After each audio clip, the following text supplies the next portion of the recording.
Xəbər verdiyimiz kimi Bakıda yerləşən İdrak Liseyində silahlı insident baş verib. Belə ki, şagird liseydə müəllimi 1997-ci il təvəllüdlü Şəhla Kamilovanı güllələyib. Bəs hadisəyə görə kimlər məsuliyyət daşıyacaq? Mövzu ilə bağlı missiyazın suallarını cavablandıran vəkil Cavanşir Qasımzadə bildirib ki, silahlı insidentə hüquqi baxış zamanı ilk növbədə şagirdin yaşına diqqət etmək lazımdır. Cinayət Məcəlləsində cinayət məsuliyyəti 16 yaşdan yaranır. Amma müəyyən cinayətlər var ki, həmin cinayətlərə görə 14 yaş cinayət məsuliyyəti yaradır. Bu da qəsdən sağlamlığa ağır zərər vurma və ya qəsdən adam öldürmə cinayətinə görə təbii ki, cinayət məsuliyyəti 14 yaşdan başlayır.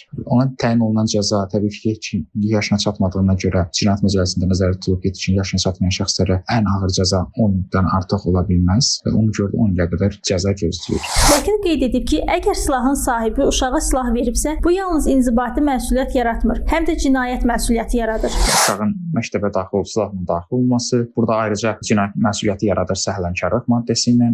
Hər bir halda burada zərər çəkən şəxs və ya biz bilirik hazırda zərər çəkən şəxsin vəziyyətini, zərər çəkən şəxs və onun qohumları kompensiya tələb edə bilər. Sadəcə uşağın valideynlərindən deyil, həm də məktəb rəhbərliyindən, məktəb müdiriyyətindən. Seyranə Quliyeva, Heydər Həsənli, Missiya TV.